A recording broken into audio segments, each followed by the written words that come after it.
Everything was different. I had a difficult time in secondary school because I didn't understand everything that they did. Because in secondary school, I was the rebel leader. I spent some time in the Mexico. I couldn't complete because I was sacked. I organized a demonstration because there was no light. Ghana does not have any reason, no excuse to be poor. I keep asking people, why do we mine gold in Ghana and export it? When I post that we are going to build a city and by 2036 we should have a beautiful city in Gomoa, you'll find people who come and they laugh. 2036, they are just like their fathers. We can build this country, and it will all start when men put power where they know power must reside. You know, sometimes we sit there, we blame the politician, we blame politics, we blame the parties, but maybe we are the problem. Every developed country, anywhere in the world, the leaders are rich, the countries are richer, the people are okay. Yeah. It is only in Africa where the leaders become rich, the countries become poor, and the people become poorer. Yeah. There is nothing wrong with being rich as a leader. What are the first 3 things you would change? In the Constitution, I will give a lot of power to the National Development Planning Commission. Before we jump into the conversation, I wanted to take this opportunity to thank you for supporting and deciding to watch this episode. But now I have a favor. Subscribe to the channel. Subscribing to the channel helps me and the entire Masterminds team to continue bringing you wonderful conversations and episodes that bring you closer to being the mastermind you deserve to be. So join the community.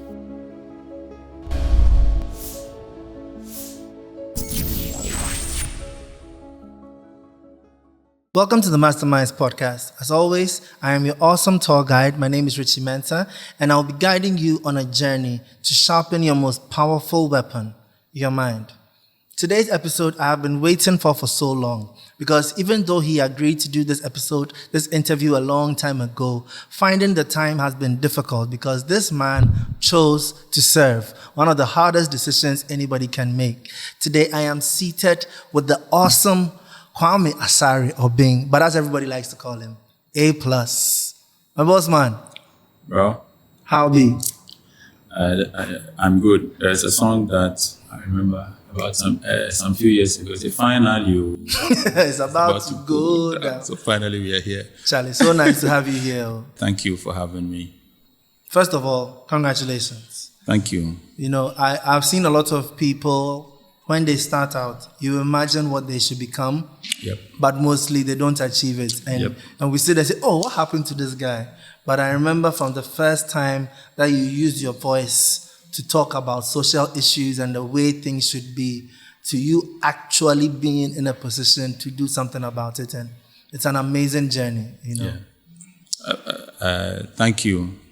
I think that you forgot to tell your viewers that you are my small brother. Not brother as in street brother, but as in house brother. Because we have the same mother. You see, Charlie.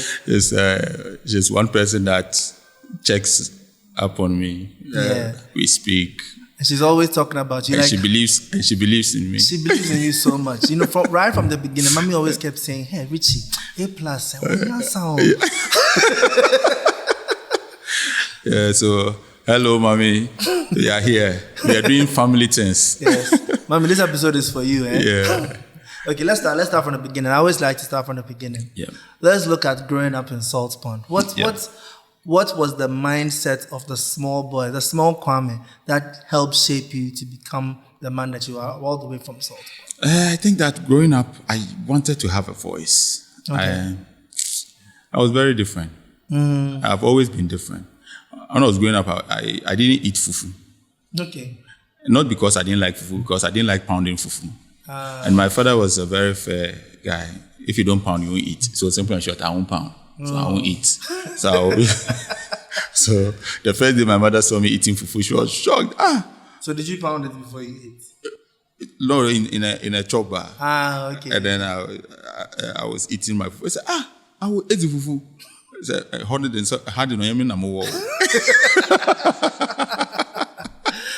you know, I always wanted to have a different view on things. My whole family is Jehovah's Witness. I have a lot of respect for Jehovah's Witnesses. I think that they have a certain way of bringing kids up, and it is very beneficial to society. However, I didn't see myself believing in the same doctrine that everybody believed in. I just wanted to be different. Okay. Yeah. When you see people going towards this direction, just turn around and run to the opposite direction. There is something there always. And, history is the preserve of those who have the courage to try, no matter how many times you fail. And so growing up, I always wanted to do something very different. And that's why I'm House of Folk supporter. Everybody in the area was Kotoko. I'm like, it's House for when you support us. Okay, then I'm Haas. You represent Haas. So I was the only Haas supporter. And the last time Ajima Bedu asked me if I know Haas of Folk players, I said I'm a Kwame Asare. And he said he has stopped playing football like 20 years ago. I don't even know the players, but I'm You're a Haas supporter by principle. Yes. People must be different. So growing up, everything was different. I had a difficult time in secondary school because I didn't understand everything that they did.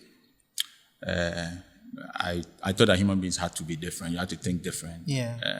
It challenged the status quo. Yeah, it was not a good thing, if you like, because that's the institutions are meant to shape you, but that shaping itself was a problem for me because I didn't want to live by the standards of people who don't know where they go when they sleep.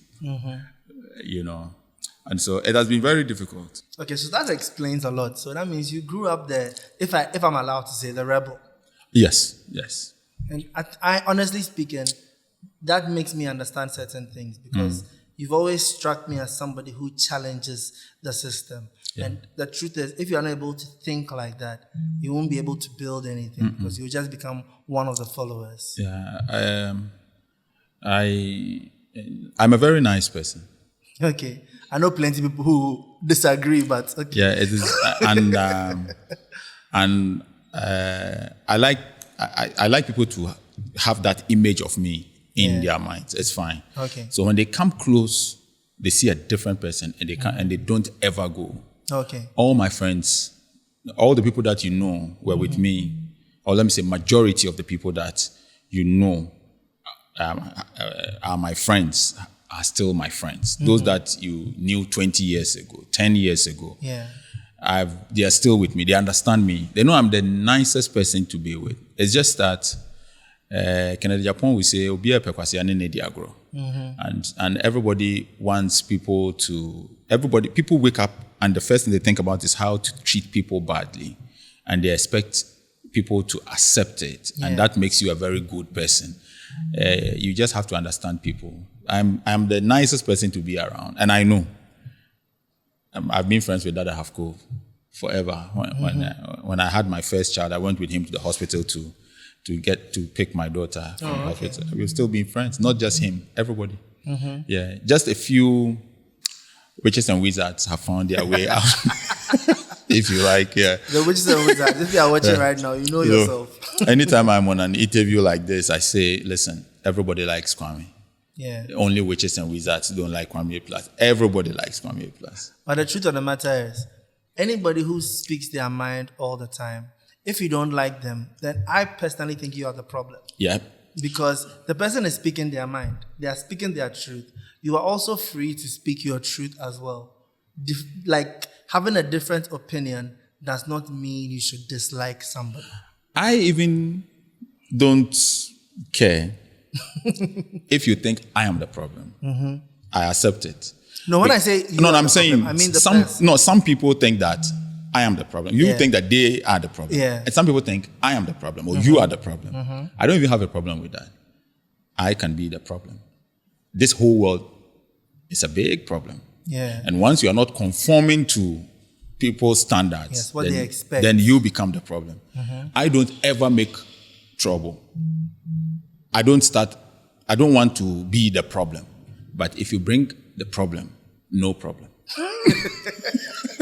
I like that quote. I don't want to be the problem. I'm not the problem. I don't want to be the problem. But if you bring the problem, no problem. I like that. I'll tweet that someday.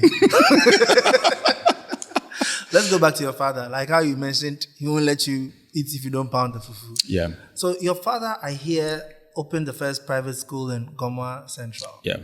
Do you think right from that time, it gave you a sense of responsibility when it comes to your community? There are certain things that we grow with unconsciously. And we pick certain behaviors, certain attributes. Yeah. We pick them without knowing. So I believe that where I grew up really shaped who I have become today. Okay. It's just that I'm a very strong person. And I don't have a tattoo.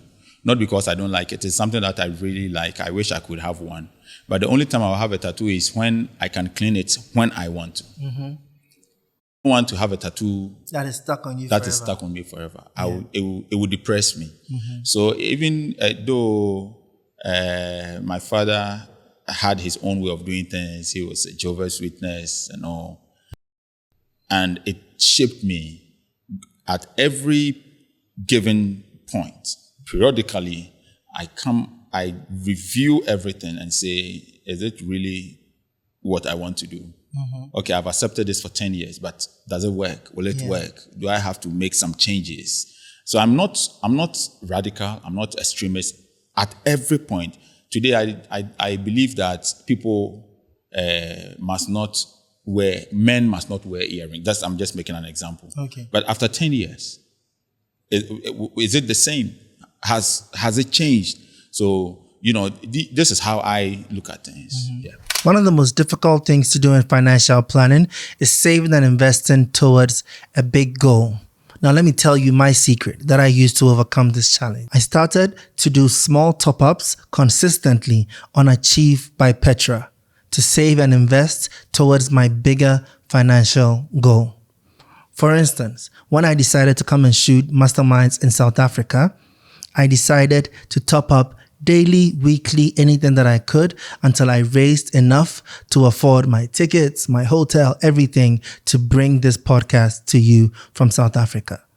So if you're like me and you want to overcome this challenge of saving and investing towards a big goal, use Achieve by Petra. The link is in the description. So let me ask you, you've mentioned twice that your family were Jehovah's Witness. So what is your faith now? Pentecost. You're Pentecost. Yeah. Okay. When I've told Pentecost people that when I die, they should bury me. So are you Pentecost or you're Pentecost after death? Now. But how are you able to do that? One of the toughest things for most people is to break away from the beliefs that have been instilled in them. Yeah. Like I say this all the time, that you are born into religion, born into education, born into wealth. You are born into systems that you never chose. Yeah. And most people just stay there for the rest of their lives. How are you able to change your beliefs? Okay, so when I see people fighting over religion, Christianity, Islam, I just ask them, why are you Christian? Very good question. Why are you Muslim? Yeah. If your father were Muslim, will you be Christian? You will be Hajia something by now. Yeah. Hajia, if your parents were Christian, you'll be Christian, you won't be Hajia. What makes you Christian or Muslim is what you decide. Yeah. So if I get up today and I say, I want to be Muslim, it is because I have decided to be Muslim, not because I'm Muslim because my parents were Muslims. And those religion is a very interesting thing. And that's why I said that at every given time, I have to review, do I still like what I'm doing? Yeah. Is it the right thing? How was I thinking when I made this decision? If I were to make this decision today, would I make the same decision? So people don't think like that. My mother is Muslim, I'm Muslim, that's it. Yeah. In most cases, when I have a conversation with my mother, she's also Jehovah's Witness, I ask her, so your Bible says that teach the child the way they should grow and they will never depart from it. And the same Bible says that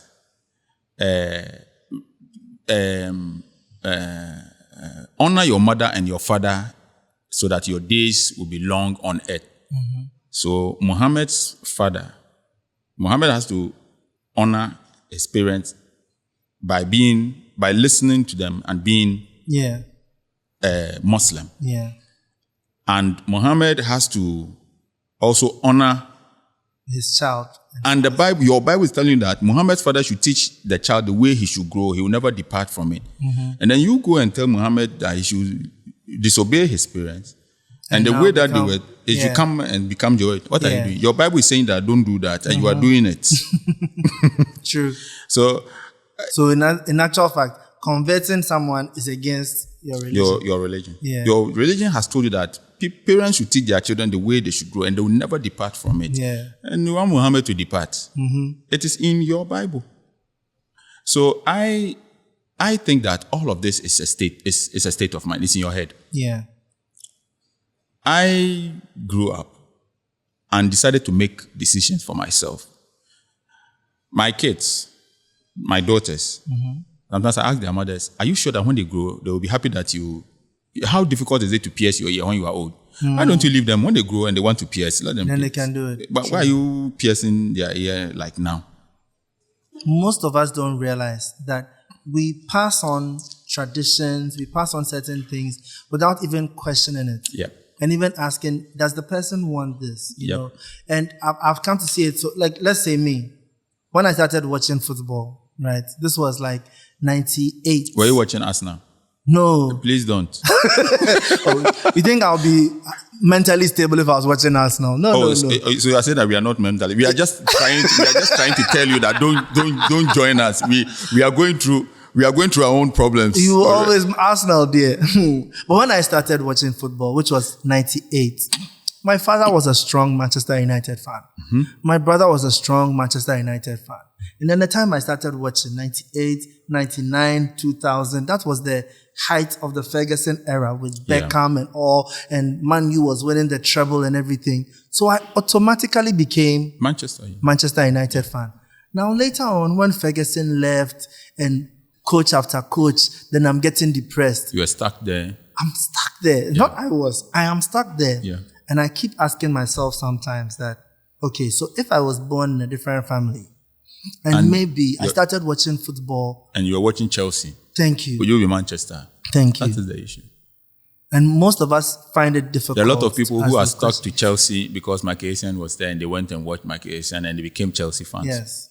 I became a House of Folk fan because I was not happy that House of Folk didn't have supporters in Nigeria. Exactly. And I'm a diehard House of Folk. It's just that I don't know the players. So really, most of us make major decisions based on very small things. Mm-hmm. And then I think one thing that hurts people the most is we make those decisions become our identity. Mm-hmm. So I am a Christian, Ghanaian, Manchester United supporter. I do this, I do that. And we make that our identity. So now the moment anybody says anything contrary to what we call our identity, we think it's an attack. Yes. And all of these, when you read Mark Manson's book, Everything is Effed. Yeah. There is a line in that says there's a page that says how to start a church and where to find your first member. You have to read it. Okay. Yeah. And there is the we versus them page. Yeah. So it is Arsenal versus United. Yes. And because of our egos, we don't want to lose. So even in Christianity, the Catholic versus the Protestants. Thank you. The Catholics think they are better than the Pentecostals. It's not even good enough for you to be a Christian. Yeah. Even in Christianity. One division is better than the other. In Islam, the Shia and who I don't know how they call them, Sunni or whatever. Yeah, and it's the same everywhere. And it is always we versus them. And those who establish these religions, they are so smart. Yeah. They know, they understand. Look, the kind of psychology that goes into all of this is huge. Mm-hmm. They understand your mindset. Yeah. They know what you are looking for. They know how to get you to kill. Sometimes I ask my mother, when did you see an angel coming from heaven holding a book and dropping it and saying that this is the word of God? Why don't you just do yours and wish others well? Let them do theirs. Yeah. Why? I think it worries a lot of people. And the division is crazy. Like you're saying, and it's not even just religion. Let's say if you take Ghana, it's not good enough to be a Ghanaian. Yes. That is, I'm an Ashanti. Yes. I'm Ewe. Yeah. No, I'm Ghana. No. But when Ashanti all of is them, more- but when you meet them in Heathrow, nobody comes with Ashanti passport. Nobody Thank comes you. with Ewe passport. Everybody comes with Ghanaian. And the first question they ask you, are you a Ghanaian? Thank they you. never ask you, are you Ashanti? When you say you are Ghanaian, before they ask you, oh, where are you from? Oh, I'm from who? Oh, and if that's an Ewe person, then they start speaking Ewe. Yeah. We are Ghanaians. However, even amongst us as Ghanaians, there are divisions. And these things happen. And you have to be smart. You have to be smart. Mm-hmm. Look, it's the same in politics. Yeah. Somebody is NDC and somebody is MPP. Mm-hmm. I keep telling people, I don't care about NDC and MPP because I know that we will definitely meet at a certain intersection. You are NDC, I'm MPP, so you don't like me. But maybe we are all Arsenal. True. So when it comes to Arsenal, we will agree. True. I know there is a point where we will definitely meet. You see NDC and MPP man fighting somebody because he's Man U. Yes. And these days, the good thing is that most of them are betting. So when it comes to betting, NDC and MPP can come together and ensure that they win. and then we need all the beer. Very true. Power resides where men say it resides. Where we place the power. That's exactly where it is. You know, I've always said this, and I know they'll attack me, but me, for instance, I'm not a fan of politics. Yep. I'm not a fan of anything where people make decisions based on where they stand. I always want people to make decisions based on logic, based on what they've thought of. So, for instance, I don't want someone to say, because I am NPP, an NPP person is always right. Because I'm NDC, an NDC person is always right. We should be able to question each other and make each other better. Who is more powerful? President Mahama, the police, the military, or let's say Donald Trump. Yes, Donald Trump, the police, and the military in America. Who is more powerful? I would say Donald Trump. Donald Trump. That's a good answer. Who has power to kill? When there's a military man with a gun, a policeman with a gun, and a president in a suit, who has the power to kill? In that case, the policeman first. But do you know that Donald Trump can slap the military man and he'll say, yes, sir, still holding the gun? Yeah. Power resides where men say it resides. Trump is powerful because they say he is powerful. You meet many military people at a parade holding guns and just one person walking. Power resides where men say it resides. And I won't wait for any politician to tell me where power resides. I know where power resides. That's why I walked into a constituency and took it. I know. You know the power is in you. And there is another one coming to happen. I like that. Mr. Confident. And in fact, let's on that note, let's start from when you started speaking confidently. You know, the first time I heard you talking, and ironically, you're talking about freedom of speech. Yep. I was so shocked. I mean, first of all, we all know that most people, when they're doing music, are concentrating on entertainment and lifestyle and all. But this is somebody who was bold enough to talk about social issues. And not just talk about it in a passing way, to attack it. Now that I know you're a rebel, I really understand. What gave you the courage to know that not only am I allowed to have a contrary opinion, I can be a voice that will let people think deeper? I've seen the graves of many men who never fought for fear that they would die. Okay. I've seen the graves of so many men who never fought for fear that they would die. They would die. So they never achieved anything because they were scared that they would die, so they never fought. Yeah. But I've seen their graves. Everybody would die. Yeah. So the question is, what did you do while you were living? So it's not about fighting for your rights. It's not about fighting for underprivileged people. It's not about fighting for women and children. It's not about the fight itself. It's about what you are fighting for. Okay. It's not just the fight. What are you fighting for? Whether you fight or you don't fight because you are scared you will die, you would positively die. Yeah. What are you fighting for? You have to fight for something. Especially underprivileged persons and communities. There's so many people who need to be enlightened. Politicians have taken people for granted for so long. And all the politicians you see out there, they know the truth. They know the right thing. And they like it when you are doing the right thing. They just can't voice it because they are scared. Yes. And so when I set out to do music, I didn't set out to do music because I wanted to make music for people to dance. I was looking for a platform. I didn't have a newspaper. I was not a newscaster. I was not a journalist. But I knew that I can just make music and put it out there. Yeah. And everybody will hear. And I'll use that platform to be able to say what I want to say. Because in secondary school, I was the rebel leader. Okay. When I was in secondary school, all those who are in my school now, I spent some time in Bremesi-Kuma. I couldn't complete because I was sacked because I was the rebel. So in Bremesi-Kuma secondary school, I organized a demonstration because there was no light. There was light in the town, but there was no light in the school. Okay. So I had to organize a demonstration. And I was informed too by then. I took all my seniors. Everybody followed me.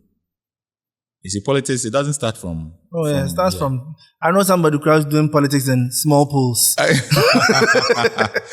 So I organized a demonstration, took everybody to town, and we went to demand electricity to the school. And in 2 weeks, the school was connected to the national grid. Yes. I was sacked. Oh, really? They were finding a way to sack me. They said everything. They did everything to sack me.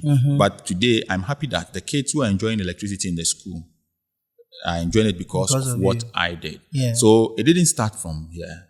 I was sacked from the school. I organized Friends of Jerry Rawlings on campus when I was in Form 2. Yes, and then the Ghana News Agency came and reported that the students of Bremesi-Kuma Secondary School have formed Friends of Jerry Rawlings on campus. And our headmaster was a strong MPP man. And that was close to the 1996 or so election. Okay. And so we were sacked. Rebel from long. So from my childhood days, I was always I always had an opinion. Yeah. I was the opinion leader. Everywhere I found myself, I was the one that was speaking on behalf of everybody. I was the one that would come to dining hall and say, why can I see the beans standing in the water when we have paid school fees? The beans is standing in the water. No, the beans must not be standing in the water. And then we'll pour it in the dining hall, and dining hall master will be looking at us, And so when I left school, when I was sacked from school and nothing was working, I decided I have to continue talking. Yeah. Maybe I can do it through music. So the first time I had an opportunity to enter the studio, I had to say everything that I wanted to say about everybody. Took it off your chest. Yes, because I didn't understand so many things. And I keep telling people that I've been paranoid by default. Okay. I grew up in a place where we didn't have electricity. It took a long time before my father connected us to the national grid himself. We didn't have no hospital. If you were sick, you would have to walk for about 2 miles to get to a place where you can find a car to go to the hospital. And we kept hearing stories. Ghana has gold. You go write essay. Ghana has minerals. You write. So from a very tender age, I was asking myself, why are we living like this? Because I didn't understand it. And I believed that we had to do something. So every day, you see, I hated the entire system. Okay. I don't hate anybody in Ghana, but this system, I didn't like it. And then we watch TV and we see other countries. Why can't we be like these people? And I really wanted to do something. So I have always been a politician from my childhood days. Yeah. I would say that your energy and your spirit is admirable. And if we had more people like you, Ghana will be moving much faster. Because one thing I always say is, Ghana's biggest advantage is our biggest disadvantage. Our biggest advantage and disadvantage is we accept things the way they are. Oh, I'm fine. Oh, it's okay. Somebody is walking in public, they push you. Oh, don't worry. We are very, very polite. Yep. Now, it's a great thing. It prevents wars. It prevents excessive fighting. It prevents excessive noise, right? But at the same time, too, it makes us accept systems that need changing.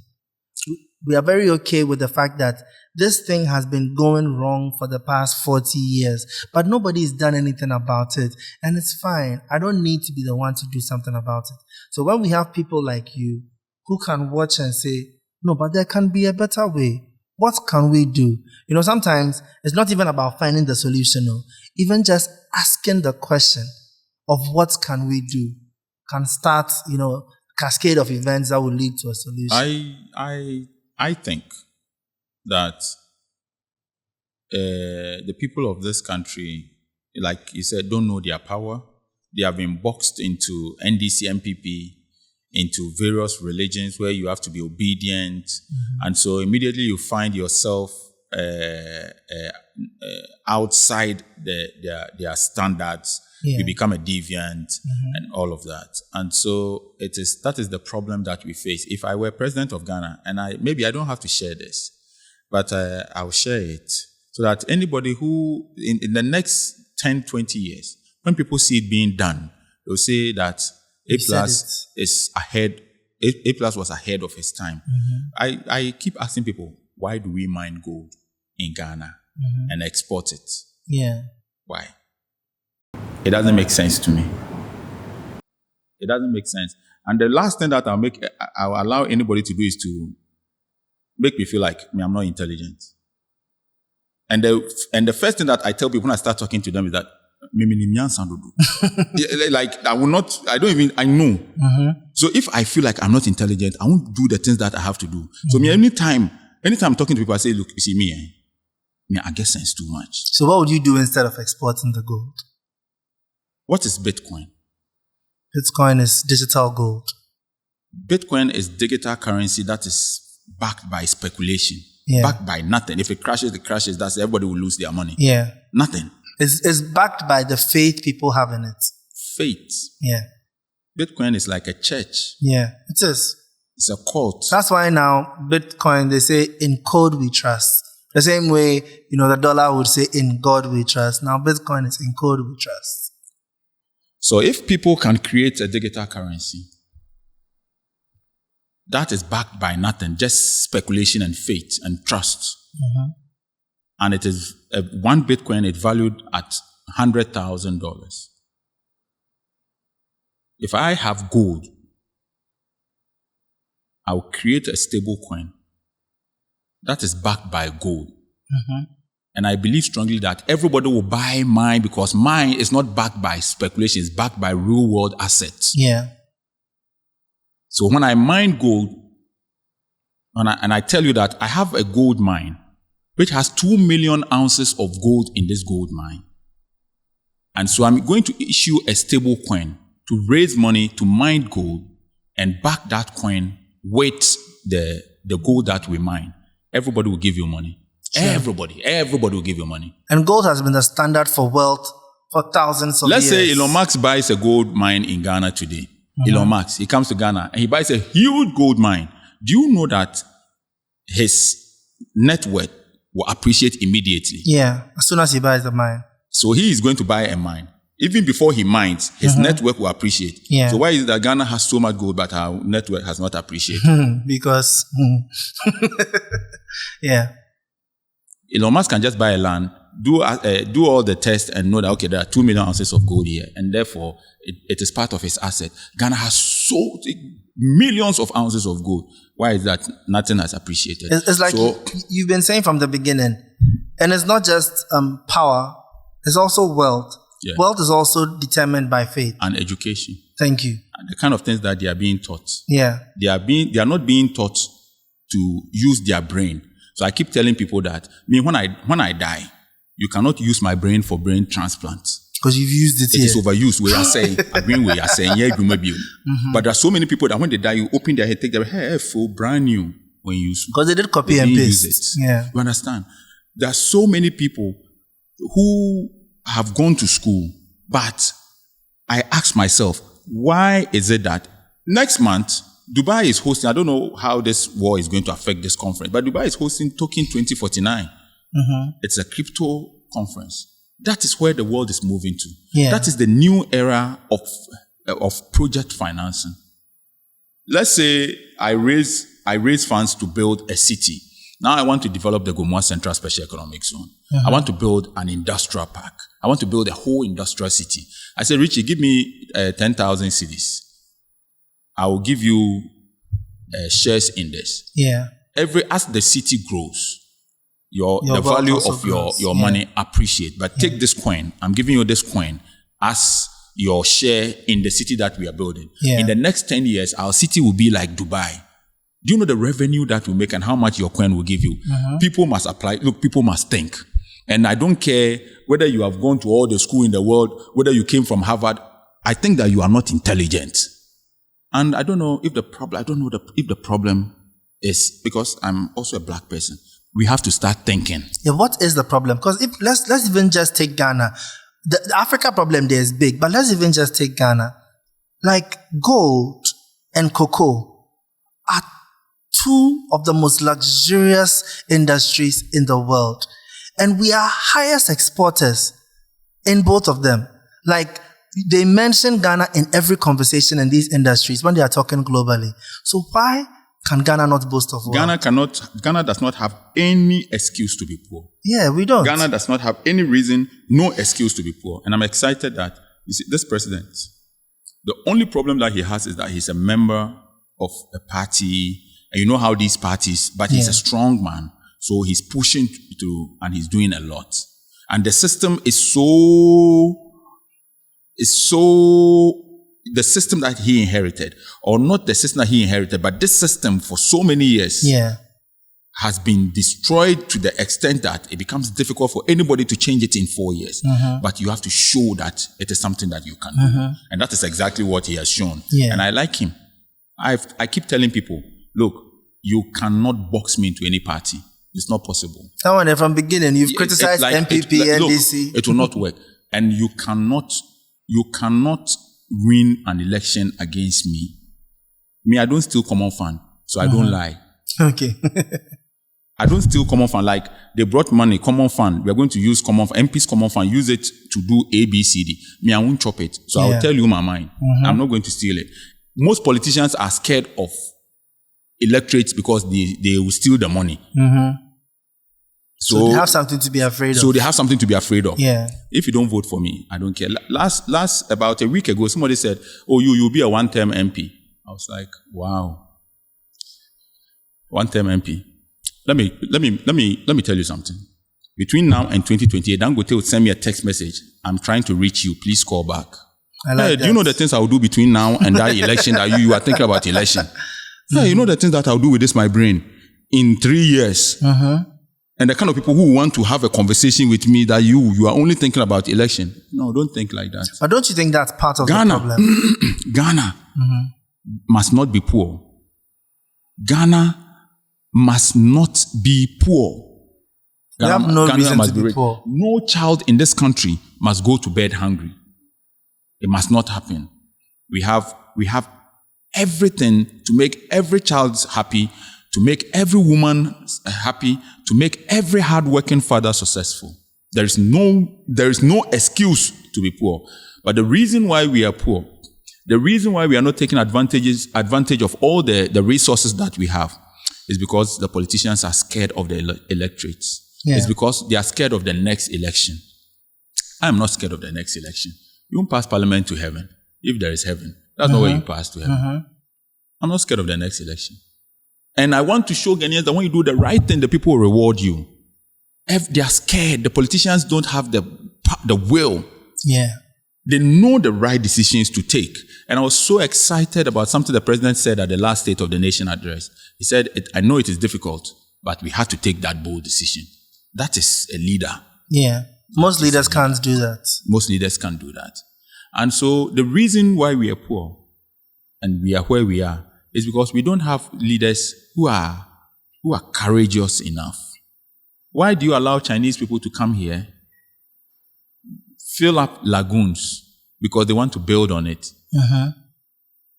If I am president of Ghana, a lot of people will go to jail because you are paid at town planning. Your job as town and country planning is to ensure that our country is well planned. Our towns are well planned. You drive along a certain stretch every day. You see people building illegal structures everywhere. You don't do anything about it. In some cases, you issue permits for them to put the buildings there. And then one day, it becomes the burden of the MP to go and demolish it. It becomes the burden of the mayor to go and demolish it. It becomes the burden of the Metropolitan Assembly to go and demolish it. The regional minister of Greater Accra is always up and doing. She's always at one place or the other trying to decongest the city. What happened all these years? What was Town and Country Planning doing? And that's why that woman, in her next election, I'll be one of her donors. Greater Accra Regional Minister. I'll be one of her donors. I will support her. She's a woman. And it takes a lot of courage to be able to say, look, I have to do this. Yeah. The politicians are scared. They cannot do it. And the country will never develop because everybody is looking at the next election. But that is what I believe is the problem. Because at the end of the day, people are only as efficient as their motivation. So if somebody's only motivation is, I need to stay in power in the next 3 years. It's like, let's come down. Now we're talking about leadership and we're talking in government. Let's come down to the most basic leadership, which is being a parent. Can you imagine if as a parent, you had to do what would make your child like you, or they will vote you out in 4 years? You would never do what's good for your child. When your child says, I don't want to do homework, I'm tired, you say, oh, sleep. When your child wants to go partying instead of learning for exams, you say, oh, it's fine. Because you don't actually care about taking care of your child. You care about your child's opinion of you. But a good parent knows that you will do the right thing because this is what is good for you. I believe the biggest problem with our system is that most people, let me not say everybody because we have people like you, most people are so concerned with staying in power that they don't want to even do what's right. You're right. And I think that the young people of today are doing very well. A lot of young people don't have parties. They don't care about your ideology, Dankwa Buzia and Dombo and Keda, and they don't care about that. Ask all the Gen Zs that you find around if they know anything about Dankwa Buzia and Dombo and Keda and Rollins went and Studio, and they don't care about those things. They care about who is solving their problems now. Thank you. I told them, I'll beat you. This election, I'll beat all of you. Look, there's so many, my campaign, everybody campaigned against me. Everybody who is somebody in this country campaigned against me. And the youth showed them that, okay, we'll give you a showdown. Okay. My research was telling me that we are winning. And there are people who are just coming up and making noise. Hey, chairman, maba, we mamon tuaba mano, A plus, o tuaba mana, or bury more gas in The next day I go to the town with my boys from Accra. I say, Yaba, boys in the Yabano. Yeah, no, say Yabere no. Yabe waro. Yeah, Yaba. And I'm telling the young people, I've given them free internet because they have to learn. Yeah. They have to be part of the world. I've given them, if you don't have internet, how are you going to use Grok? True. How are you going to use Canva? Everything that you see that I do, editing videos, graphics, I do everything by myself. Oh, nice. Yes. Everything that you see, I do everything. I edit my own videos, I do everything myself. That's because you have knowledge. Because I have knowledge and I have internet. Yeah. And I had young people in my constituency who don't have internet. I said, no, I have to provide free internet. And there's so many areas in my constituency that has free internet. Just wake up and browse. Pick your phone, pick your laptop and browse. The young people are thinking about people who can connect them to the world. Yeah. They want to be part of that network. They are not interested in who went and stood where and did what. No. What is happening now? Where is the world going in the next 10 years? How do I be part of that? That is what they are interested in. And that is why I beat them. They are old. They have lost touch with the people. And if they come 10 times, I'll beat them 10 times because they are refusing to think. And I think we are so used to being stuck in our ways. Yep. We don't think about new methods. We don't try and catch up with the world. In fact, right now, we should be beating the world. You know, one thing I always say, especially in this era, is I love that AI, internet, and technology is giving Africa the chance for the first time in history to move faster than the West. Because the knowledge that they had access to, the systems that they had access to, is now available on a global scale. Give me a script, a movie script, and give me a week. I will create a whole movie that will go and I won't even use a laptop. I will do it from my phone. Nice one. And I will go and premiere it at Silverbird for people to come and watch. Yeah. Just give me the script. The kind of tools that we have today in our palm, a lot of people don't know. You go on social media and say, oh, this one is AI. That is the same thing. You are in the music industry. When CD was coming to overthrow, if you like, cassettes. People were like, hey, when that Lumba started making computer music, human beings wanted to go and sit in a studio with musicians behind instruments, play to create music before we could listen to music. Bodo Steiger was sitting in Germany and making all the songs. Today, that Lumba, Nana Tufo, or Hinaba Kisi, all the songs they did with Bodo Steiger, that's the song that we listen to. The world is not waiting for anybody. The world is moving. So I create stuff, I put it on, like we say, oh, this one is AI. Sit down and continue talking about AI. Me, I call my graphic designer. And this is my graphic designer. The way is Tuno. It's my very good friend. You call him, hey, Rex, take this one small from here and put this one. Oh, I will do it. I'm going to bring my daughter from school. I will be sitting down. One logo, 3 days. The other day. The other day I called him. I was teaching him how to use AI to do graphics. Oh, you were teaching him? Yes, I was teaching him. No, download this one. He's not sharp. This one. No, he doesn't understand the system, where the system is moving to. And he was so excited. He said, hey, and your mom, I said, look, you have gone to school. You have learned graphics. So you understand this better than I do. So now I'm going to teach you how to use the tools on the on the app that you have. Now it's like social media. Yes, now you can create better than I do. Because you understand the color code. You understand this. Me, I'm just doing the Buga one. I just self-taught. You understand it. And once you add education to anything, you are up there. It depends on your mindset. Now, he's going to do amazing stuff. I was talking to Roger Corte at UTV. I said, Roger, the way you edit and things, I would explain some things to you. Hey, the things you will do. And he was excited. And he's ready to move faster. We most of our people want to still sit down and do graphic design and they used to Corel Draw. Hey, Corel Draw. Edit and no, the world has gone past that one. The world has gone past that. Why do you want to be there? Why don't you sit on a horse and go to Kumasi? Why are you sitting in a car? If you don't want to use AI, what do you want to use? Look, there's a very powerful tool that most people don't know. Go and download Notebook LM. Notebook LM. It's amazing.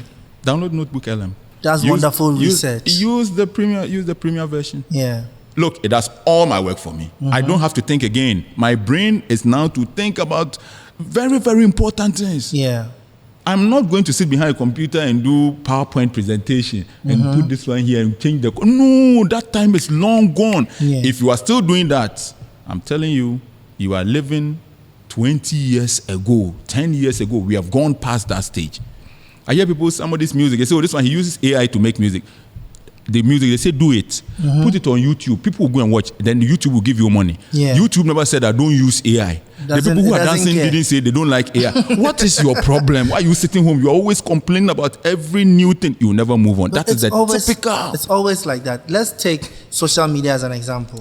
When social media came, traditional media was the biggest enemy of social media. But guess what? If you really watch, those in traditional media, the journalists and stuff who grasped social media, they're long gone. I have a friend who called me and said, oh, my Nyomana in Kambesa, what they to Facebook? I said, Facebook, everybody has. I put it on your Facebook. Oh, media no be in here. So media conference now. What were you waiting for? Go and put it on your social media. It comes back to the same problem. We are so afraid of change. We are so stuck in our ways. Like, I learned something that bust my mind, where they said that it took 50 years for them to accept photography as art. So for 50 years, you couldn't copyright photography because as far as they are concerned, but that's lazy work. For it to be art, someone needs to sit there with a stencil or and draw, paint. That is art. But you just picking this and pressing a button to capture something is not real art. But now you have photographers who are proud and letting you know what they are doing is art. At a point in our lives, there were some people who were called stunt men. Thank you. They were the men women who could jump from a moving and they'll get hurt, but they're okay. We'll use AI to do that one. Yeah. You are going to jump from where? We have to do insurance for you before you come and jump. You need to become a star for jumping. Don't jump. I can let a man jump on my super grok right now. A man will jump. Thank you. We don't need you to jump again. And that is where the world is going. If your job or your profession is jumping, that profession is ending. You have to find somewhere else to jump. Exactly. True. And it is not just with this. It is with a lot of things that we do. Yeah. The white people or developed countries, they think ahead. Elon Musk wants to take a man to live on Mars, not because Mars is a better place to live than Earth, but because they believe that some 14 billion years to come, the sun will swallow the Earth. 14 billion. That's how far he's thinking ahead. That's how far he's thinking. And somebody say, now how long will you live that you are taking about 14 billion? That's how some people think. Yeah. You don't have to think like that. You have to do yours. So in 14 billion years or in 10 billion years, the sun will swallow the earth and the earth will die. Or the sun will die and the earth will turn into ice. What are you doing about that now? What small part can you play that someone will build so that when you die, somebody will come and continue. Yes. So that maybe one day we can move, when the sun starts dying, we can move this entire planet to a new solar system. Yeah. What are you doing? And between now and 1,000, 2,000, 1 million years, there's so much technology that will come. So why don't we start now? Start working towards it. We will positively die, but we have to leave this world better than we met it. Yeah. Every given time. I don't think most people think like that.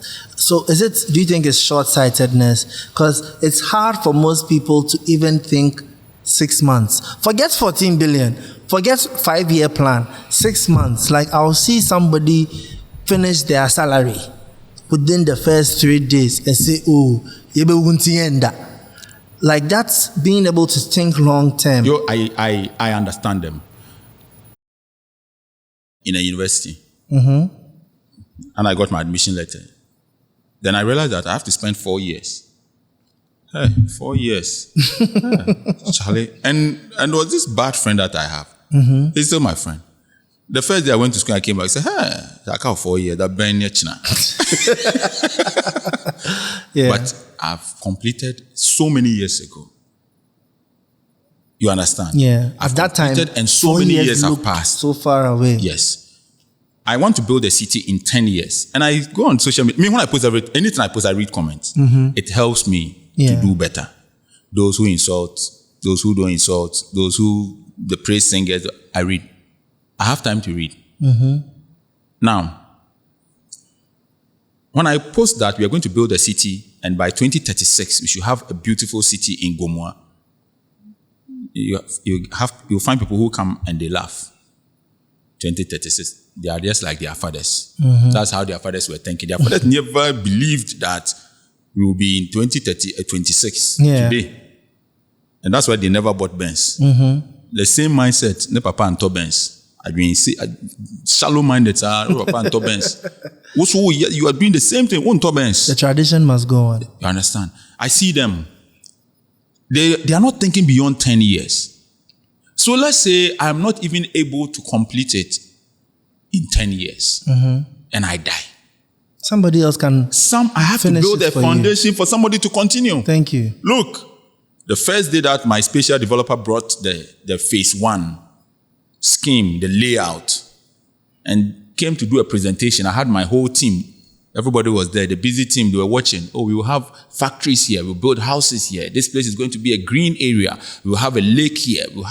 And everybody was excited. It was beautiful. They were watching. And here is for electricity. Here we'll do solar. We'll do this. Everybody, they were watching. I was just sitting down and I was angry. Why? Because they didn't have a cemetery in there. Okay. How can you build a whole city without a cemetery? Yeah. There's no plan for to have a cemetery means that you don't know that you will die. Yeah. And not this thought whole that thing far that we ahead. are building, one day we will die. Where are we going to? So I said, you know what? Everything you have done is beautiful, but take it back. Go and put a cemetery in and name it Kwame A+ Memorial Gardens. I want people to come here and watch me that this guy, the guy who was buried here, he built this. It is more important to me than all the things that we built 30-story, we built 70-story building here. No. That's not what I want. Where are we going? People must come and why do people go to Kwame Museum? Here lies the man. Yeah. The one who built Akosombo Dam, the one who built Vaku, the one who built the motorway, it motivates you. Legacy. Sometimes I go there, I just go there just to go and understand the mindset of Nkrumah. He knew that he won't be there till 2026. But he built Job 600. Parliament was very small, but he built the whole Job 600. That one day we are going to have a huge parliament. That is how people must be thinking. Unfortunately, some people don't think like that. People are stuck to a certain traditional way of doing things. I don't want to be normal. I don't want to be typical. I don't want to be conventional. Normal does not work. It has never worked. It will never work. Normal is going to school every day from your childhood, growing up, getting a job, getting a wife, retiring, and then your children continue the same cycle. Yeah. That is normal. Normal does not work for me. You know, I did a video and I said something and it showed me people's mindsets where I mentioned a very simple fact. It's not even an opinion, no.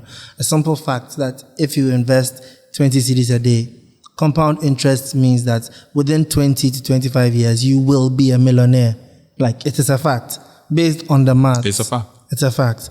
And a lot of comments were like, 20 years. How can I wait that long? And I was thinking, wait. But the 20 years will come no matter what. The only question is, will you be a millionaire or not? And when I advise people to go to school, I say, do you have a degree? I say, no. Are you 25 years? I say, yes. I say, you can just enter any university as a mature student. Whether you want to go to Legon, you want to go to Ligempa, you want to go any university at 25, you can enter as a mature student. But let me give you one advice. Whether you spend 4 years in school or not, 4 years will come. It will come. And let me say this. If your prophet has told you that you will die before 4 years, then don't go. So I don't know. Maybe your prophet has told that you are going to die. Then don't stress yourself. But if you'll be alive in 4 years, whether you go or not, the 4 years will come. So just go. Because like as you say, you're building a city in 10 years. The 10 years will come whether you build the city or not. So there are two things that motivate me.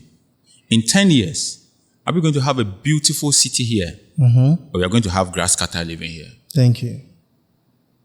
Look at Dubai. Yes. Isn't that what Dubai did? It was built on a desert. Thank you. They forecast into the future. Yes. This is where we want to be. Yes. It will take us a long time, but we will get there. And that is the way we have to be thinking.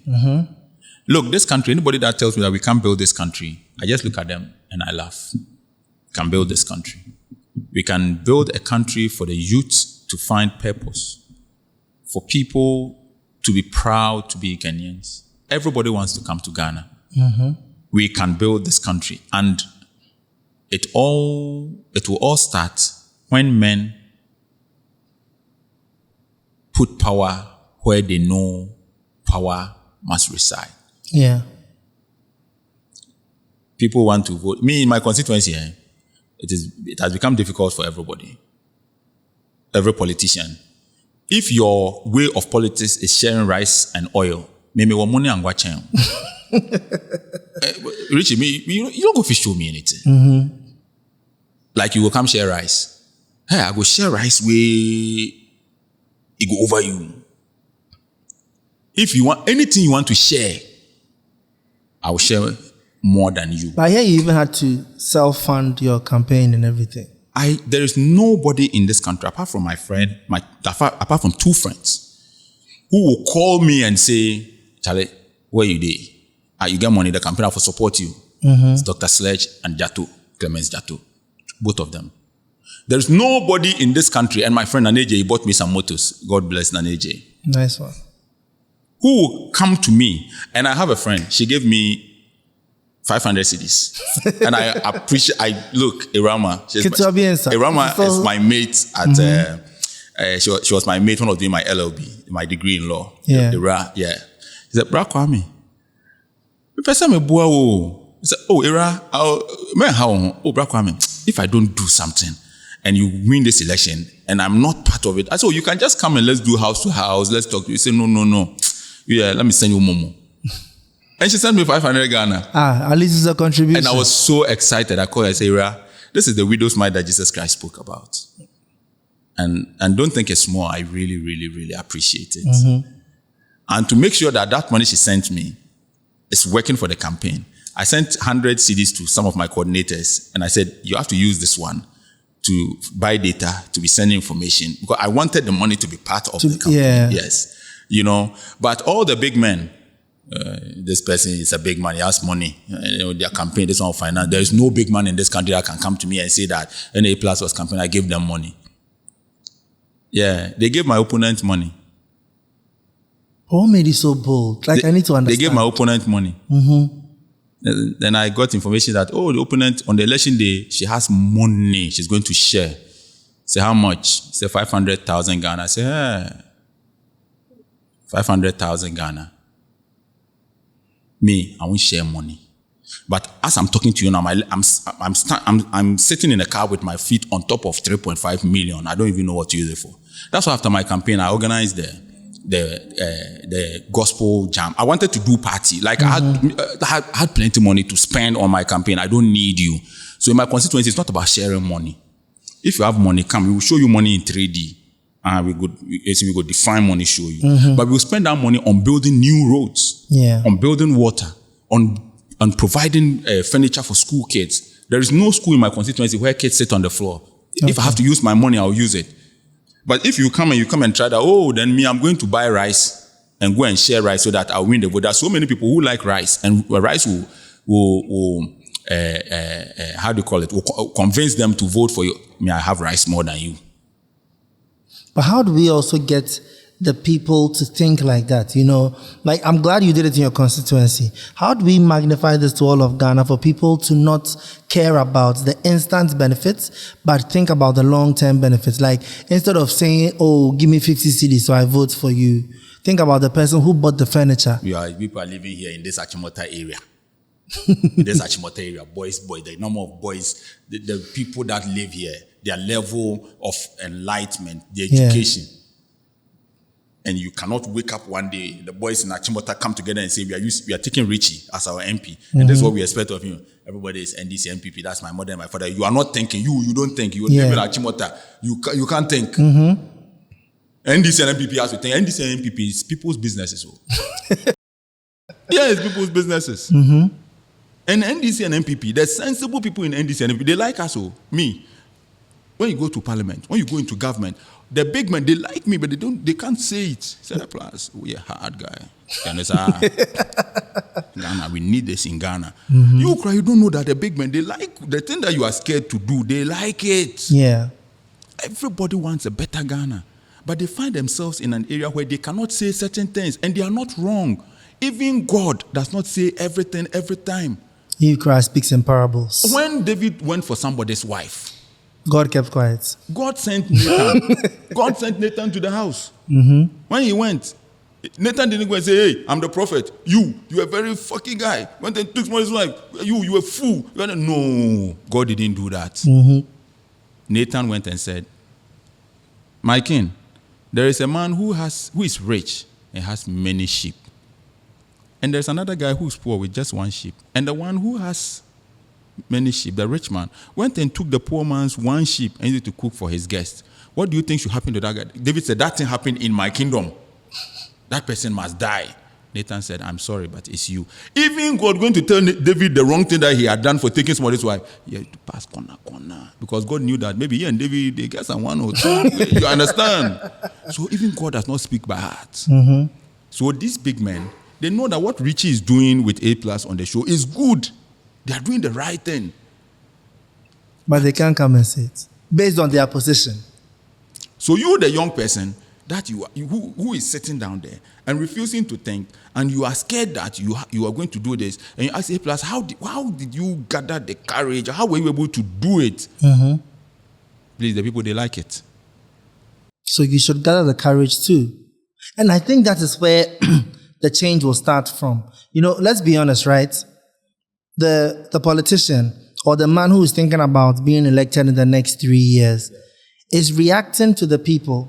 He's reacting based on the fact that when he tried to stand for what was right, they ended up voting for the person who brought rice. So if we, the people, start to demand more, if we, the people, start to say, no, because you dashed us t-shirts or gave us 50 CDs or decided to buy rice for us, does not mean we are going to vote for you. We are going to vote for the person making an actual impact in our lives. Then the politicians will be forced to make impact to stay in power. Like, we keep talking about the fact that power goes where the people decide, but the people forget that they have the power. If people want to be treated better, people should treat themselves better. People should expect better, and they will get better treatment. This thing, I said I wasn't going to talk about it, but as you are bearing your heart out, let me also bear my heart out. There was a point in time that I was supposed to run for Musica, right? I stopped. Every time people ask me why I stopped, I give a different reason. Today, I'm going to say why I stopped. Now, for years, people kept saying, Richie, you're very intelligent. You've done so much for the music industry. You've done this, you've done that. If you are in a powerful position, you'll be able to do more for music in Ghana. For years, I said no because I don't like that kind of power. Eventually, I saw it as, I need to do this for my people. So I said, okay. Now, when we started going around, they expected me to pay people to vote for me. They expected me to convince people with my money to vote for me. First of all, the job that I'm coming to take does not pay. Now, you want me to use my personal money to pay people to vote for me. Instantly, you are turning me corrupt. Because what happens is, let's say I spend 500,000, 1 million, paying people to earn the position. Now, when I get the position, the first thing I'm going to think is, how do I make my money back?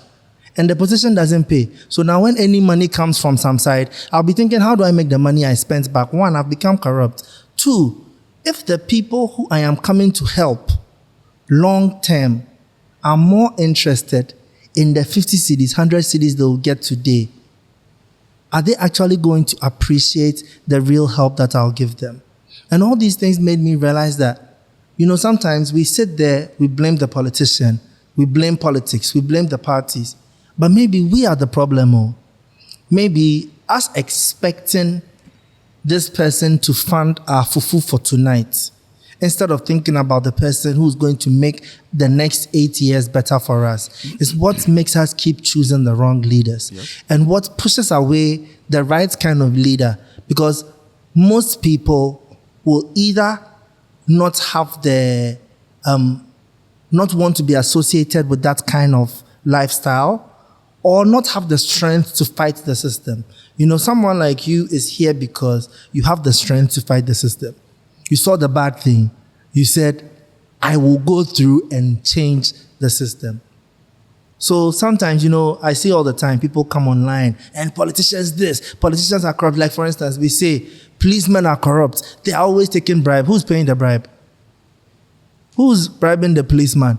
Who is bribing, like they say, schools? You have to bribe the school to get your child into school. Who's bribing them to get them into school? So if it gets to a point we start to pick up a mirror and look in the mirror and realize that maybe if we change our behaviors, then the right kind of leaders will emerge. Yeah, I agree with you. Unfortunately, they will never change.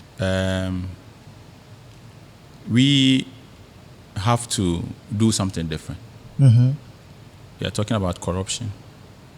We have to build a system.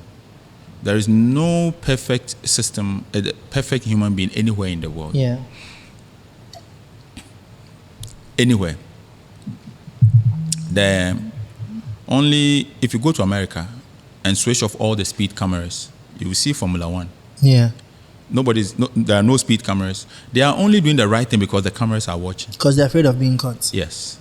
So, here where there are no speed cameras, what do you expect? Mm-hmm. They will never change. But we have to do something different.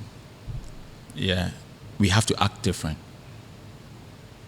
I don't believe that there's any MP that must not be able to take care of their people. Mm-hmm.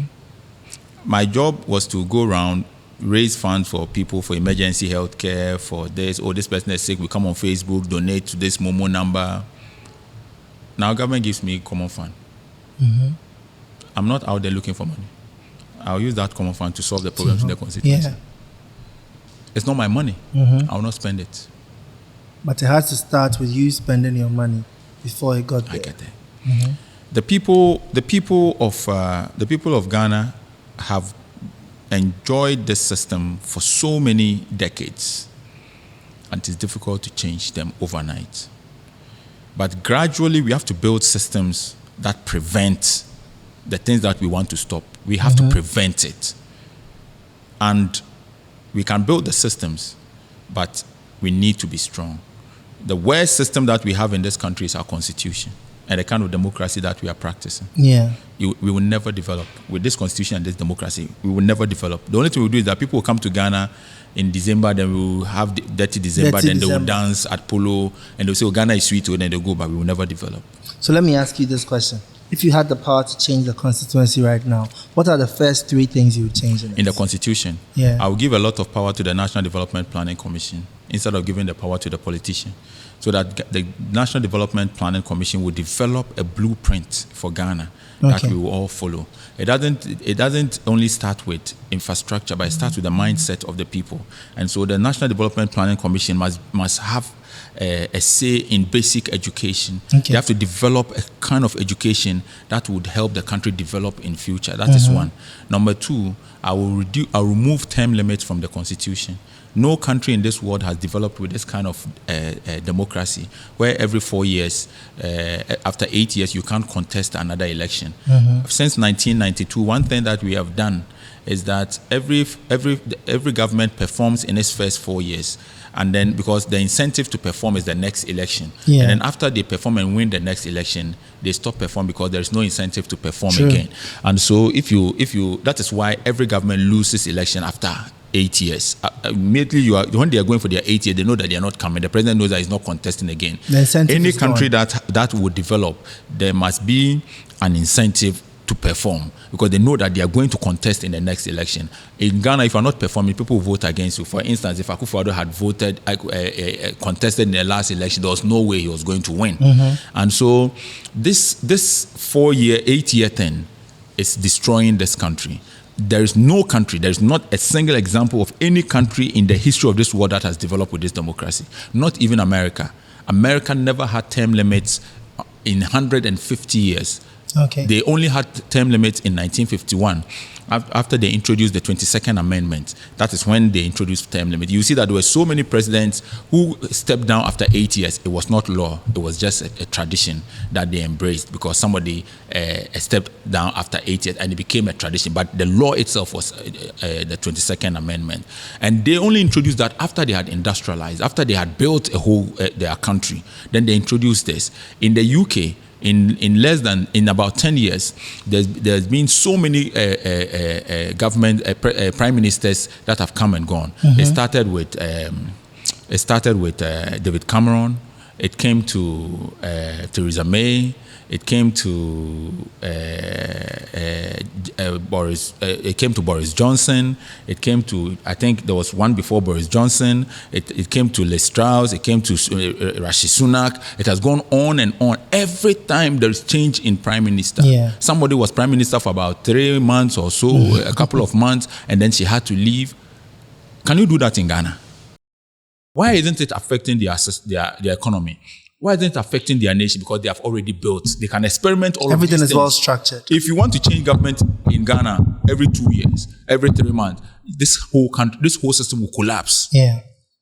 Democracy is not a one-size-fits-all kind of stuff. It has to be tailored, considering people's culture, people's history, and people's level of development. You can't just wake up and give everybody the same democracy. The democracy in Ghana will not work in Burkina Faso. What is there now? That is their democracy. There's no one size fits all. No. And that is the problem that we're having. And if I am president, if I have the power to change anything in the constitution, I'll remove term limits. Also, I would change the part of the constitution that says, as far as practicable, every government shall continue projects and programs of the previous government. That is in the that is in, I think, Article Chapter 6 of the Constitution, or so. I'm not too sure. You cannot add as far as practicable to shall. Then it becomes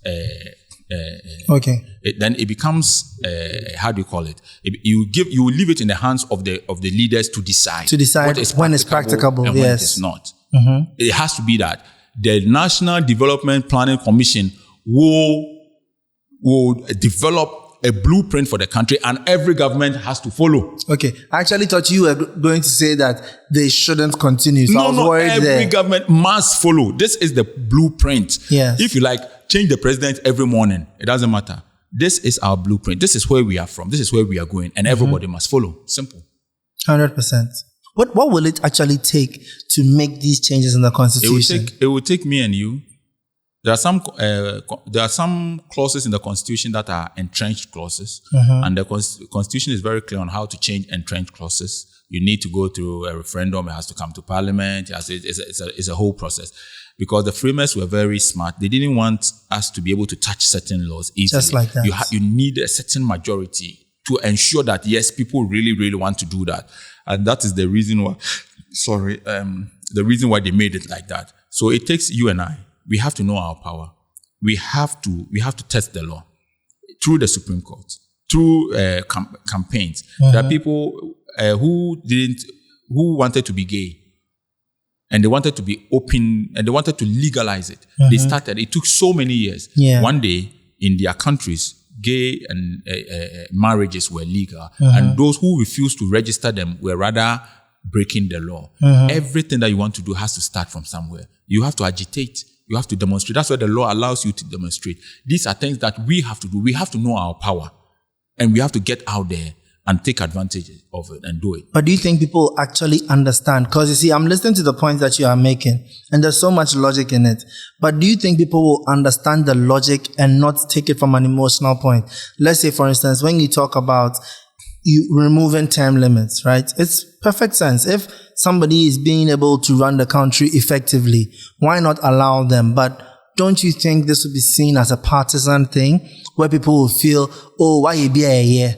You know, we have that mentality in Ghana. It's like even award shows, you know, oh, give this person 3, let's give this person 2. Nobody should take too much. It's like, it's hard to see very wealthy people in Ghana because it's like that. Why do you care about people? But you mentioned something, and that's why I asked you, how will you change the Constitution? Black Star. Me cry, I want to play. I used to be a keeper. Do we care about you? But you see, you mentioned something, and that's why I asked, how would we change the Constitution? In developing a country, you don't need everybody's opinion. So then whose opinion do we need? Those who, don't worry. Let them say whatever they want to say. Okay. Do what you have to do. Leave it like that. Don't stress. People, and there are so many people who are thinking like us. Let's go out there and look for those ones. Those who agree with us. It's fine. Find the like-minded people. Yes, it's fine. I don't even believe that everybody must be part of governance. I don't believe that. Yeah. Why must everybody have a say in governance? There are some people we have to make decisions for them. Okay, so my constituency, everybody should come to Parliament. Why did they choose me? One person must go and represent them. So if one person must represent them, why must everybody have a say? Why? Very true. We have 30 million people in Ghana. Only 11 are playing for Black Star. Must everybody play?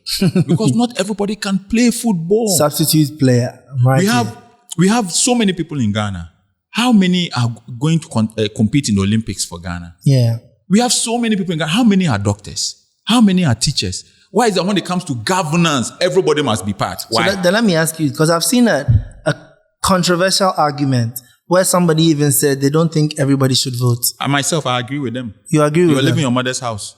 You don't pay light bill. You don't pay water bill. You don't have a child. You are not paying school. You are not doing anything. You are in the queue going to vote because what? Yeah. You are going to vote because what? Don't you think that also contributes to the, sorry to say, the bad voters? Because you have a lot of people who don't actually care. They're giving him money because you don't have any problem. Yeah. You are standing in the queue. If not for 10 Ghana or 20, what are you doing inside that queue? Yeah. If you have an issue and you believe that the person's campaign message is going to solve that issue, nobody will give you money to go. You will believe in what you are going to vote for. So then if you had your way, how would we determine who has the right to vote versus who shouldn't have the right? In America, everybody has the right to vote. But the Electoral College will decide. Okay. Yes. I never knew that. Yes. That's why we have the popular vote. That one is there. And I will give you an assignment. I want us to discuss this. You talk about the electoral. America, you can win the popular vote, like Hillary Clinton, but the Electoral College will decide who becomes the president. Interesting. Yes. And these are things that... This is something I need to research on. I didn't know that. Please do. I'm not giving it to you for free. So everybody will go and vote. But what are you bringing to the table? Yeah. It determines who becomes president. The state of Florida, what do they bring to the country America? How many electoral votes do they have? It determines who becomes president. Not because everybody got up and went and voted for somebody. No. And that makes sense. Yes.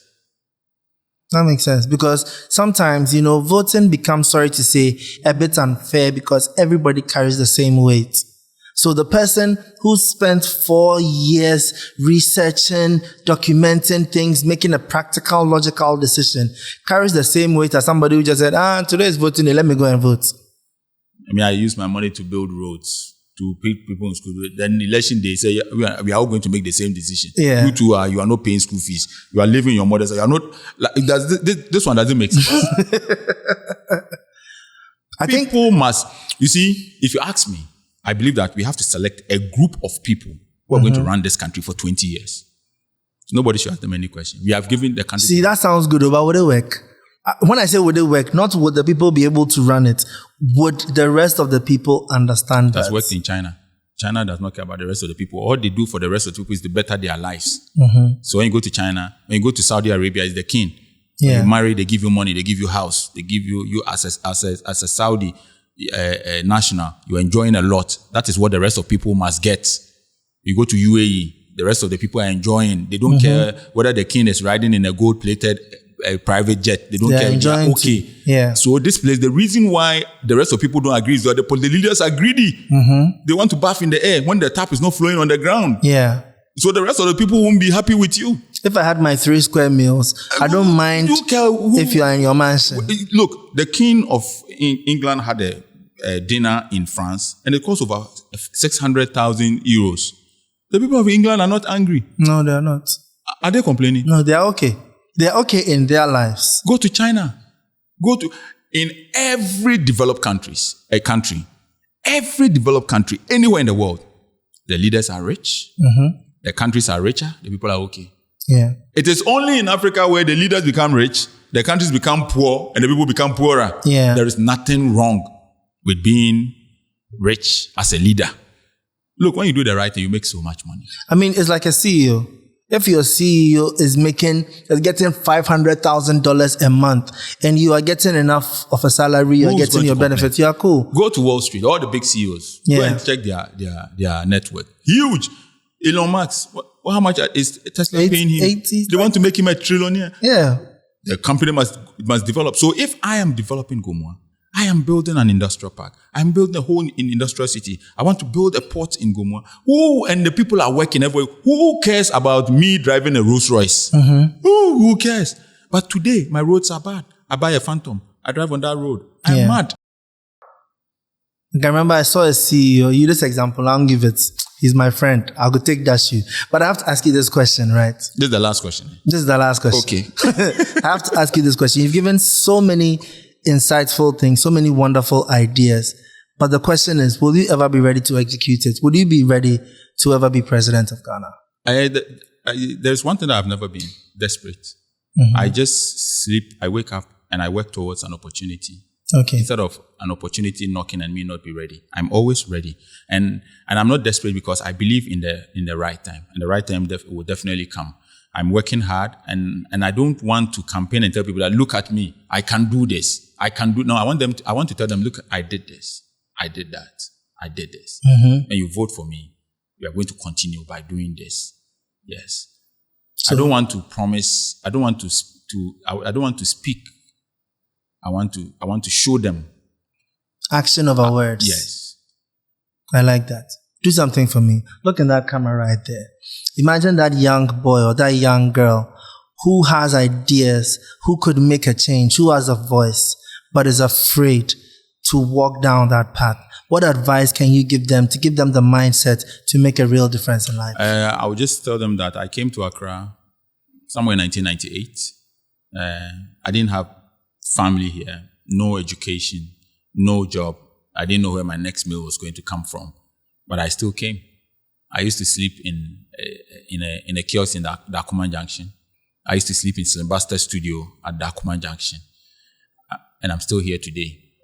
When I came here, I was semi-literate. Today, I have a degree. I have a law degree. I have 3 masters. And I'm pursuing more, and I'm a member of parliament.